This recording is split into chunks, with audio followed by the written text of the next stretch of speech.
Hello students, welcome to success plus academy.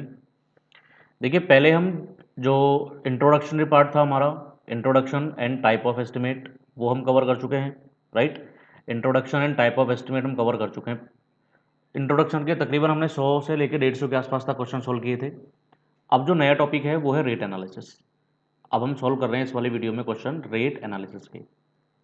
Rate analysis, इस rate analysis को analysis of rates भी बोलते हैं।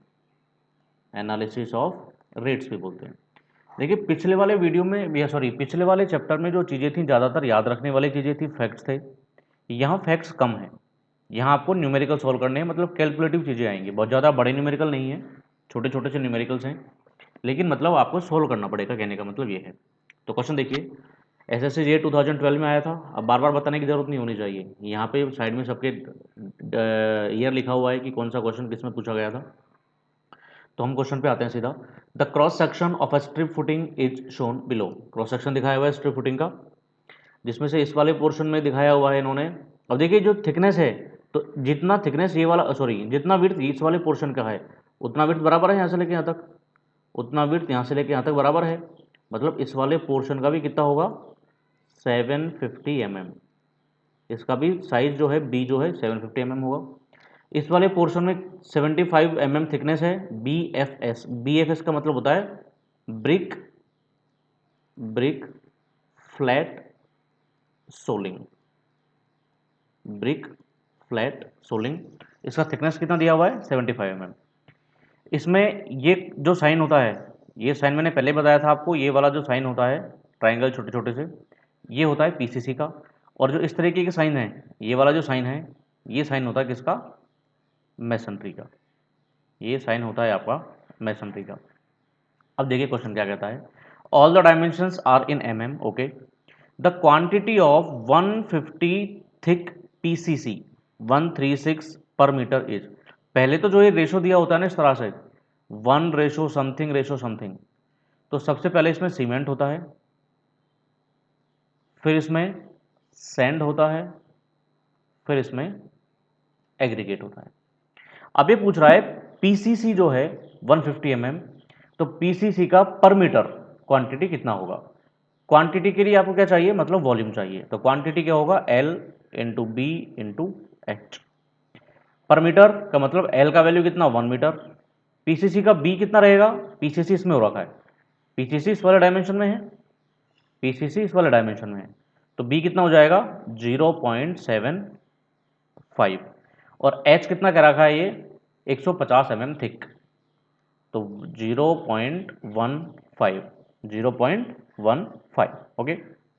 ये डायमेंशन होना चाहिए। तो आंसर कितना आ जाएगा, 0.75 इंटू 0.15। ये आंसर आएगा आपका 0.1125। ये आंसर आएगा आपका 0.1125 मीटर क्यूब। तो ये हमारे ऑप्शन में नहीं है। तो यहाँ पे मैं स्टार मार्क लगा दे रहा हूँ, क्योंकि ये ऑप्शन में आपको नहीं दिया है। क्योंकि पीसीसी दिख रहा है आपको कि पीसीसी ये है। अगर पीसीसी 150 की पूछे तो एच का वैल्यू 150 हो जाएगा, क्योंकि यहाँ पे पीसीसी किसी में भी नहीं लिखा। इसके जो ऊपर वाले डायमेंशन है सब में इसने स्टार मार्क इस तरह के मार्क किए हुए हैं। और ये सारे के सारे मार्क क्या शो करते हैं, ये सारे के सारे मार्क क्या शो करते हैं आपको, मैसनरी शो करते हैं।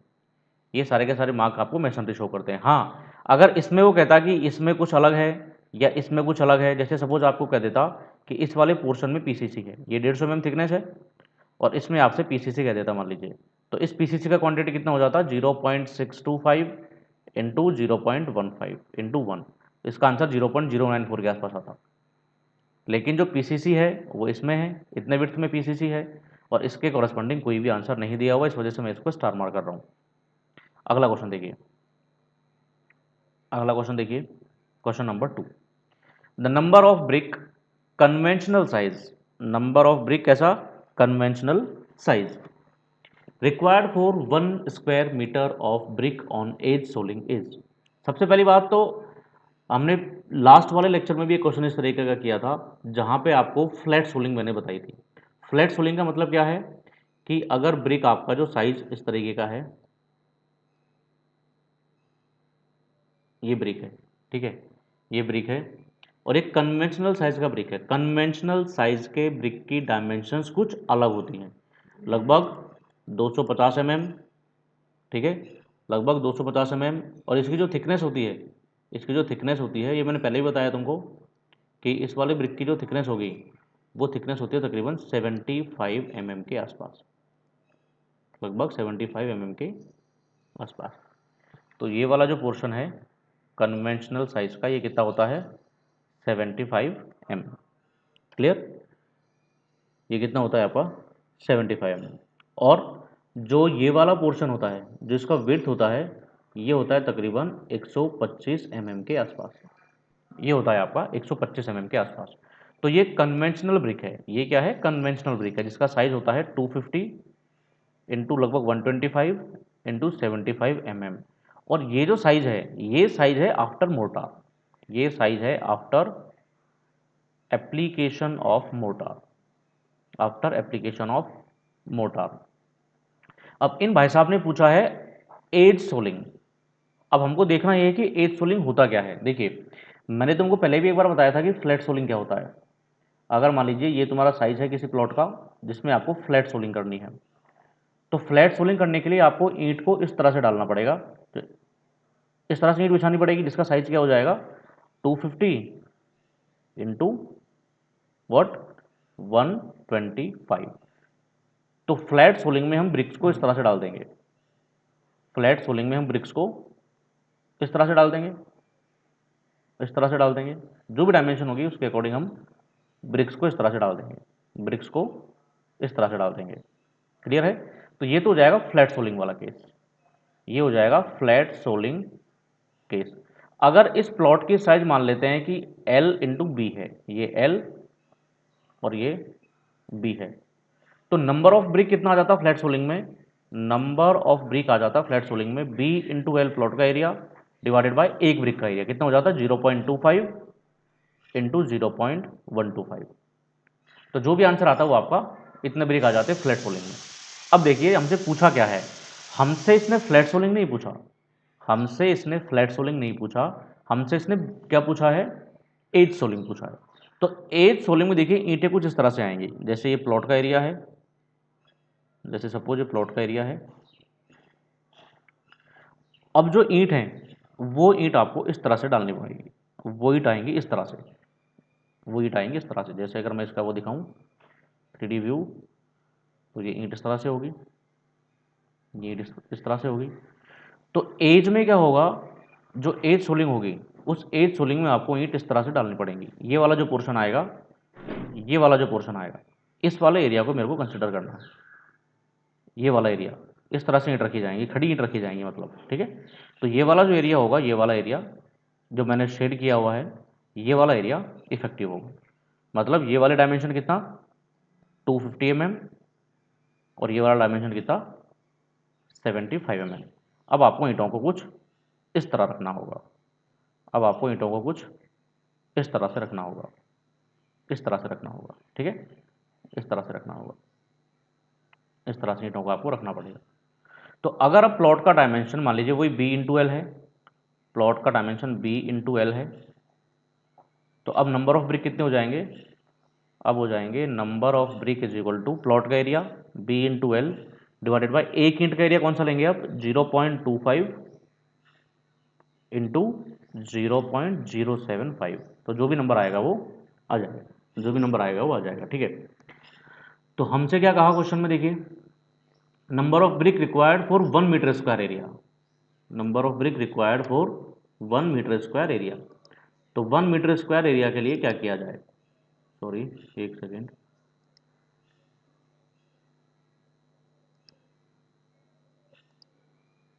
क्लियर। तो अब एरिया तो कितना 1 मीटर स्क्वायर है, तो एरिया कितना 1 मीटर स्क्वायर, तो नंबर ऑफ ब्रिक कितनी हो जाएंगी, number of brick area 1 metre square divided by एक ईंट का एरिया कितना 0.25 इंटू 0.075। तो लगभग आंसर आ जाएगा आपका 54 के आसपास। और फ्लैट सोलिंग में कितना आया था 32, याद रखना। तो एज सोलिंग में 54 और फ्लैट सोलिंग में कितना आया था फ्लैट सोलिंग में आया था 32। तो ये चीज़ याद रखनी है आपको। अगला क्वेश्चन देखिए, मैं पहले इसका चेंज कर लेता हूँ कलर। अगला क्वेश्चन देखिए, for 1 square metre of 7.5 centimeter thick lime terracing in roof with brick khoa surkhi lime, brick khoa surkhi lime का रेशो है, including finishing the quantity of surkhi required is, the quantity of surkhi required is, कि brick khoa surkhi और lime इनका ratio ये दे रखा है आपको 2:7, including finishing तो क्वांटिटी ऑफ सुर्खी बतानी है आपको। क्वांटिटी ऑफ सुर्खी बताना है किसके लिए, 1 स्क्वायर मीटर एरिया है और थिकनेस 7.5 सेंटीमीटर है, तो हम इसकी टोटल क्वांटिटी निकाल सकते हैं। टोटल क्वांटिटी का मतलब वॉल्यूम, तो क्वांटिटी ऑफ वर्क, तो क्वांटिटी ऑफ वर्क क्या हो जाएगा वॉल्यूम के बराबर 1 इंटू 0.075, 0.75 मीटर, ठीक है, 0.075 मीटर। तो ये आ जाएगा तकरीबन आपका 0.075 मीटर क्यूब, 0.075 मीटर क्यूब। अब ये टोटल क्वांटिटी है, टोटल क्वांटिटी में सुर्खी को डाल दो। सुर्खी का रेशो कितना है, 2 है, तो सुर्खी हो जाएगी आपकी 2 डिवाइडेड बाय 2 + 2 + 7 इंटू 0.075, ठीक है। तो answer would be 0.119, 0.019 something, 0.019 metre cube, इतना हो जाएगा आपका सुर्खी। तो यार आंसर वुड बी बी, आपका आंसर हो जाएगा बी। अगला सवाल देखिए,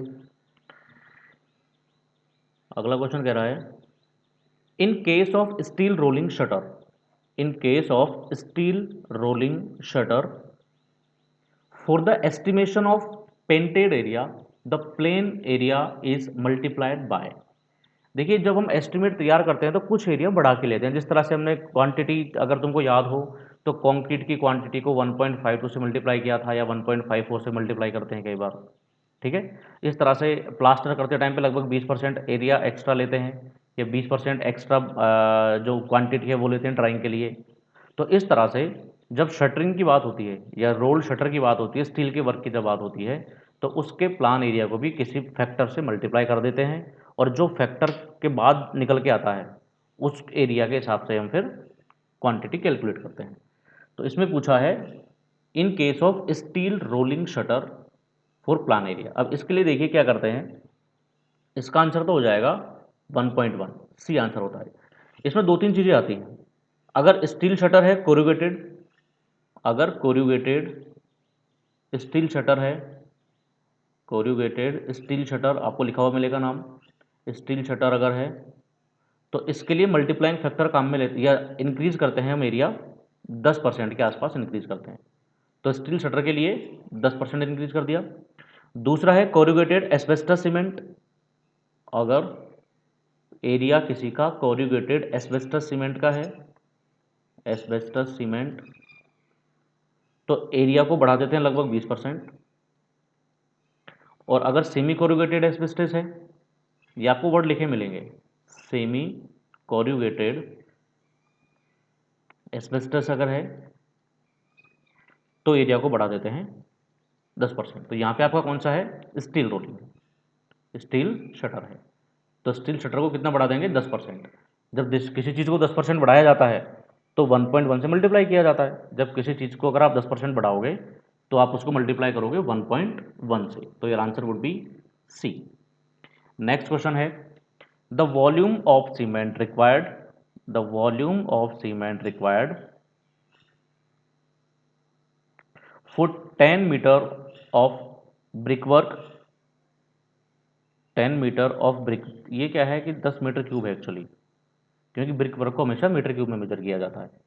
तो volume of 10 metre cube of brick work in 1/6 cement mortar is approximately equal to. अब यहाँ पे सीमेंट मोटार का रेशो 1/6 लिखा हुआ है। इस 1/6 का मतलब है सीमेंट और सेंट का रेशो, सीमेंट और सेंट का ratio.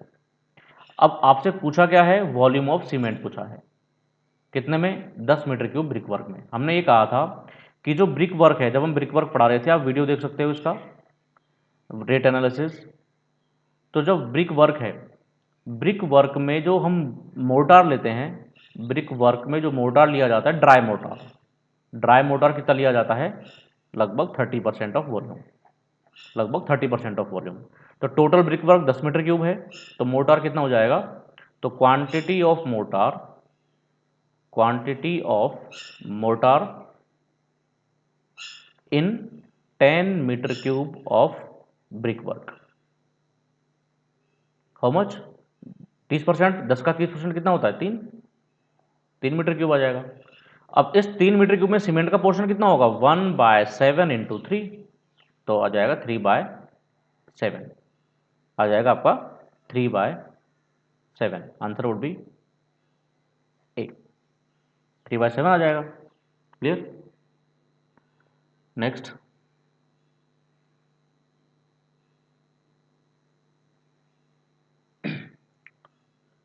whenever color washing asbestos, whenever color washing on asbestos cement, asbestos cement corrugated sheet, asbestos cement corrugated sheet is done in the estimation the plan area of sheet is increased by, अभी मैंने लिखाया था पिछले slide में, आपको देखिए पिछले slide में मैंने लिखा है आपको, ये देखिए कि कोरुगेटेड एस्बेस्टस सीमेंट है तो कितना परसेंट इंक्रीज करेंगे, 20% इंक्रीज कर देंगे, तो इसका आंसर कितना हो जाएगा, 20%, 20% का मतलब डी। तो ये तो फैक्ट है, आपको याद रखना है। Next our question is the approximate volume of cement required to prepare 100 metre cube of 124 concrete is, 100 metre cube of 124 concrete is, और ये किसकी क्वांटिटी मांग रहा है, सीमेंट की क्वांटिटी मांग रहा है। टोटल वॉल्यूम कितना है, 100 मीटर क्यूब है। जब भी हम देखिए, एक चीज तो याद रखना कि अगर आपसे कंक्रीट की क्वांटिटी पूछे, अगर हमसे सिर्फ कंक्रीट की क्वांटिटी पूछे तो 100 मीटर क्यूब हो जाता। कंक्रीट का जो पेमेंट होगा आपको, वो जो फाइनल वॉल्यूम होगा उसके आधार पे होता है। कंक्रीट का जो वॉल्यूम, कंक्रीट का जो पेमेंट होगा एस्टिमेशन में, वो इस 100 मीटर क्यूब के बेसिस पे होगा। लेकिन जो हम मटेरियल की क्वांटिटी निकालते हैं उसके लिए हम वॉल्यूम को थोड़ा सा बढ़ा देते हैं, क्योंकि वेस्टेज वगैरह होता है इसके लिए। तो डिटेल, ज़्यादा डिटेल के लिए आप इसका वीडियो भी देख सकते हो। तो जो क्वांटिटी है वो 100 मीटर क्यूब है, फिनिश्ड क्वांटिटी। लेकिन वेस्टेज के लिए कितने से मल्टीप्लाई करते हैं, 1.52 या 1.54 से। तो फॉर वेस्टेज कितना ऐड करते हैं, ऐड अप्रॉक्सीमेटली 52%। कहीं पे आपको 52% मिलेगा, कहीं पे आपको 54% मिलेगा। तो अब टोटल क्वांटिटी कितनी हो गई, अब टोटल क्वांटिटी हो गई आपकी 1.52 इंटू 100, तो ये हो जाएगा आपका 152 मीटर क्यूब। अब जो मटेरियल की क्वांटिटी आएगी वो आपको 152 मीटर क्यूब में से कैलकुलेट करनी है। तो सीमेंट कितना हो जाएगा, सीमेंट हो जाएगा 1/1 + 2 + 7 इंटू 152, मतलब 1 + 2 + 4 आ जाएगा, 1 + 7 इंटू 152। तो आंसर आएगा लगभग आपका डी के आसपास। तो अगर मैं देखूं इसको, 152 डिवाइडेड बाय 7 अगर करेंगे आप, तो आपका आंसर आएगा 21 पॉइंट समथिंग, ये आएगा 21.7। तो 21.7 के आसपास का आंसर कौन सा है, 21। तो answer D would be correct, answer D would be correct. Next, अगला क्वेश्चन देखिए, whenever the white washing और distempering is done on corrugated iron sheet, corrugated iron sheet का मतलब वो स्टील शीट, स्टील शीट पे कितना percent, 10%, पहले बात कर चुके हैं हम, 10% आ जाएगा। अगला है question number 9, a cement concrete road is 1000 metre long, एक सीमेंट कॉन्क्रीट रोड है जिसकी लंबाई 1000 मीटर है, 8 मीटर वाइड है, 15 सेंटीमीटर थिक है, over the sub base of 10 centimetre gravel. ये याद रखने की, ये जो इंपॉर्टेंट चीज़ है ना इस क्वेश्चन में वो यही है कि जो बेस है वो ग्रेवल का है, वो बेस किसका है, ग्रेवल का है। अगर वो बेस पीसीसी का होता तो कंडीशन और कुछ होती, क्योंकि अगर पीसीसी का बेस होता तो पीसीसी के बेस में वेस्टेज नहीं होता, पीसीसी का अगर बेस होता तो पीसीसी के बेस में वेस्टेज नहीं होता कंक्रीट। अगर ग्रेवल का है तो ग्रेवल में श्रिंक होगा या फिर वेस्टेज ज़्यादा होगा। The cubic content of concrete in the road specified in, मतलब टोटल आपको क्वांटिटी निकालनी है कॉन्क्रीट की, मतलब आपको क्या मांग रहा है, कि टोटल क्वांटिटी मांग रहा है कि ये सपोज कीजिए आपका ग्रेवल है, ये ग्रेवल है और इस ग्रेवल के ऊपर आपको क्या करना है, बिटुमिन डालना है। इस ग्रेवल के ऊपर आपको क्या करना है, सॉरी सीमेंट कंक्रीट डालना है। इसके ऊपर आपको ये सीमेंट कंक्रीट डालना है जिसका थिकनेस दे रखा है आपको कितना, 15 सेंटीमीटर। इसका बी दे रखा है आपको 8 मीटर चौड़ाई और लंबाई दे रखा है इसका 1000 मीटर। अगर ये पीसीसी होता या आरसीसी का होता या सीमेंट कंक्रीट होता मान लीजिए, तो इसके ऊपर जब हम सीमेंट कंक्रीट दूसरी डालते तो वो वेस्टेज नहीं होता। अब जब ग्रेवल के ऊपर डालोगे तो कंक्रीट वेस्ट होगा, इस वजह से उस वेस्ट को भी आपको अकाउंट करना है, इस वजह से उस वेस्ट को भी आपको अकाउंट करना है, ये याद रखना। सिर्फ यही लॉजिक है इसमें। तो टोटल क्वांटिटी निकालते हैं अगर हम, तो कितना हो जाएगा 1000 इंटू 8 इंटू 0.015, 0.015, तो ये आ जाता है तकरीबन 1200 मीटर क्यूब का, 1200 मीटर क्यूब। और इसमें पूछा क्या है, क्यूबिक कंटेंट ऑफ कंक्रीट पूछा है, ठीक है, क्यूबिक कंटेंट ऑफ कंक्रीट पूछा है। अब देखिए क्वेश्चन में पूछ क्या सकता था ये, अगर तुमसे ये पूछता कि सीमेंट की क्वांटिटी बताइए, अगर ये पूछता कि तुमसे सीमेंट की क्वांटिटी बताइए, तो सीमेंट की क्वांटिटी के लिए क्या करते आप, यहाँ पे ऐड करते लगभग 52% एक्स्ट्रा, लगभग 52% एक्स्ट्रा वेस्टेज के लिए ऐड करते। तो 52% जब एक्स्ट्रा ऐड करते हैं तो 1.52 इंटू 1200 हो जाता। फिर इसमें कंक्रीट, इस कंक्रीट में जो 1.52 इंटू 1200 होता, उसमें सीमेंट का क्वांटिटी आपको निकालना पड़ता। लेकिन इसमें क्या पूछा है आपसे, क्यूबिक कंटेंट ऑफ कंक्रीट पूछा है। क्यूबिक कंटेंट ऑफ कंक्रीट का मतलब कि जो फिनिश्ड कंक्रीट है ये, उस फिनिश्ड कंक्रीट का, फिनिश्ड जो कंक्रीट है वो फिनिश्ड कंक्रीट कितना होगा, फिनिश्ड कंक्रीट कितना होगा, तो फिनिश्ड कंक्रीट कितना होगा 1200 मीटर क्यूब। फिनिश्ड कंक्रीट कितना होगा 1200 मीटर क्यूब, क्योंकि आपको जो पेमेंट मिलेगा वो फिनिश्ड कंक्रीट के बेसिस पे ही मिलता है, इसके बेसिस पे मिलता है, and that is 1200 metre cube. Next question पे चलते हैं। अगला सवाल है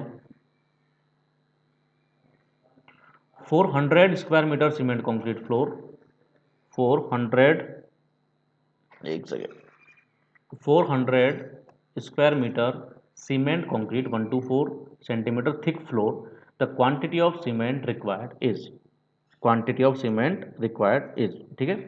तो जब हमको क्वांटिटी निकालनी होती है तो हम किसी मल्टीप्लाई फैक्टर से मल्टीप्लाई करेंगे, ये तो हम देख चुके हैं ना पहले।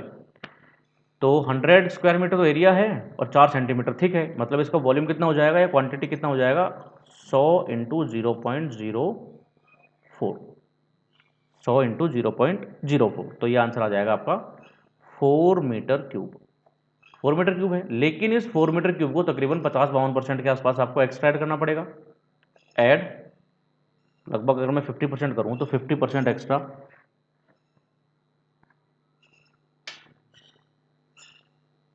50% extra for dry mortar, for dry mortar.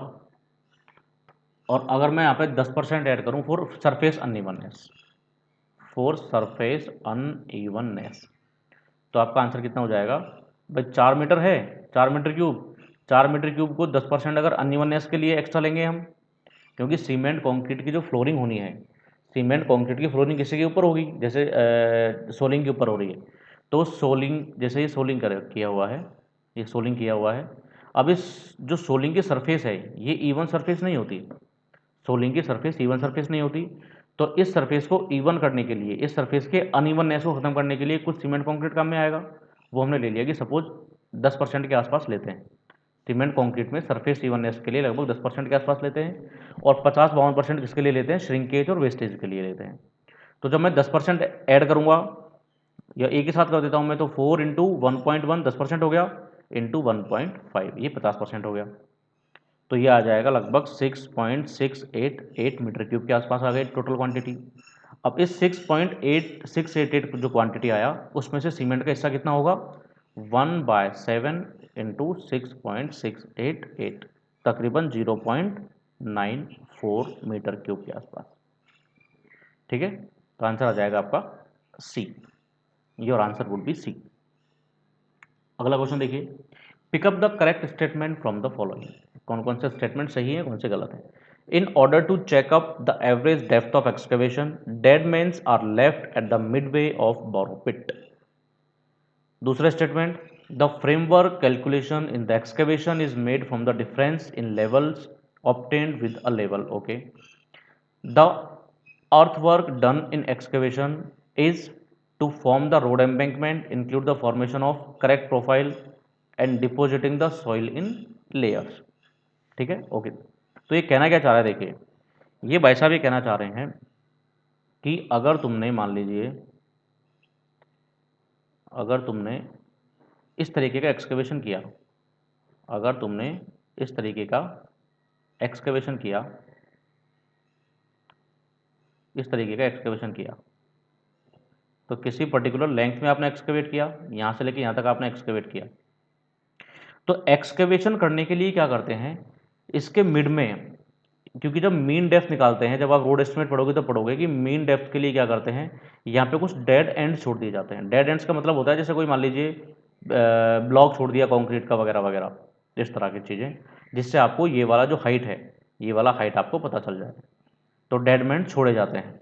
दूसरा क्या है, दूसरा स्टेटमेंट ये कह रहा है कि जो हमको ये चीज़ पता चलेगी, जो इसकी हाइट पता चलेगी, वो दो लेवल का डिफरेंस होगा, बिल्कुल होगा, क्योंकि एक लेवल तो इसके बेड का, एक लेवल तो इसके बेड का, एक लेवल ये है और दूसरा लेवल ये है, तो इन दोनों के लेवल का जो डिफरेंस है वही आपका डेप्थ होगा। तीसरा स्टेटमेंट कह रहा है कि जो एम्बैंकमेंट है, अर्थ वर्क इन एम्बैंकमेंट जो है वो लेयर्स में किया जाता है, बिल्कुल किया जाता है। तो ये तीनों चीज़ें सही हैं, ये तीनों स्टेटमेंट सही हैं। तो आंसर हो जाएगा आपका D, all the statements are correct, all the statements are correct. अगले क्वेश्चन पे चलते हैं। द एक्सपेक्टेड आउटर्न सॉरी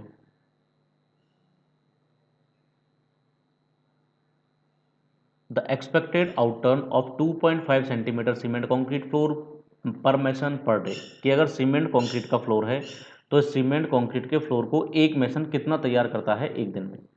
ठीक है, ये आपको बताना है। सीमेंट कंक्रीट का फ्लोर है, कितना करता है एक दिन में, ये हमको बताना है। तो इसका आंसर हो जाएगा लगभग 7.5 स्क्वायर मीटर। ये फ्लोर की बात हो रही है, कंक्रीट की बात नहीं हो रही। कंक्रीट एक तो होता है किसमें, एक्सकेवेशन में, या कंक्रीट वर्क होता है, और ये है आपका फ्लोर के लिए। मैं इसकी कुछ वैल्यूज आपको बता देता हूँ कि जो मजदूर हैं वो मजदूर डेली कितना काम करते हैं, ये हमसे कई बार पूछा जाएगा। तो आपको ये चीज़ें भी पता होनी चाहिए कि एक मेसन एक दिन में लगभग कितना काम करता है। तो कुछ चीज़ें मैं यहाँ पे लिख दे रहा हूँ, जो आपको नोट कर लेना है इस चीज़ को, इंपॉर्टेंट चीज़ें हैं। अगर मान लीजिए ब्रिक वर्क है, अगर मान लीजिए ब्रिक वर्क है, ब्रिक वर्क इन लाइम सीमेंट, ब्रिक वर्क इन लाइम और सीमेंट मोर्टार, और सीमेंट मोर्टार इन फाउंडेशन, इन फाउंडेशन, अगर फाउंडेशन में ब्रिक मेसनरी है या तो लाइम के साथ या तो सीमेंट मोर्टार के साथ, तो लगभग 1.25 मीटर क्यूब पर पर्सन या पर मेसन पर डे इतना काम करता है। ठीक है, तो इसमें याद ही रखनी है आपको ये चीज़ें, इनमें कॉन्सेप्ट कुछ भी नहीं है। अगर सुपर स्ट्रक्चर में हो ब्रिक वर्क, अगर ब्रिक वर्क इन सुपर स्ट्रक्चर हो, इन सुपर स्ट्रक्चर, तो सुपर स्ट्रक्चर में तकरीबन 1 मीटर क्यूब के आसपास आता है। ठीक है, हाफ ब्रिक वर्क हो अगर सुपर स्ट्रक्चर में या पार्टीशन वॉल में, अगर मान लीजिए हाफ ब्रिक वर्क काम कर रहा है कोई, हाफ ब्रिक वर्क पे काम कर रहा है, हाफ ब्रिक वर्क, तो हाफ ब्रिक वर्क में तकरीबन 5 स्क्वायर मीटर इतना काम कर देता है एक आदमी। ठीक है, इतना काम कर देता है एक आदमी। इसके अलावा रैंडम डबल स्टोन मेसनरी, इसके अलावा रैंडम रबल स्टोन मेसनरी की बात अगर हो, स्टोन मेसनरी, तो ये भी एक आदमी तकरीबन 1 मीटर क्यूब के आसपास मेसनरी कर पाता है। एशलार स्टोन मेसनरी हो, एशलार स्टोन मेसनरी अगर हो, एशलार स्टोन मेसनरी, तो एशलार स्टोन मेसनरी तकरीबन एक आदमी काम करता है 0.4 मीटर क्यूब के आसपास। ठीक है, लाइम कंक्रीट इन फाउंडेशन और floor, lime concrete, lime concrete in foundation और फ्लोर, ये करता है तकरीबन 8.5 cubic metre, 8.5 cubic metre, sorry, लगभग 8.5 क्यूबिक मीटर। इसके अलावा नेक्स्ट, नेक्स्ट जो चीज़ है वो लिखिए।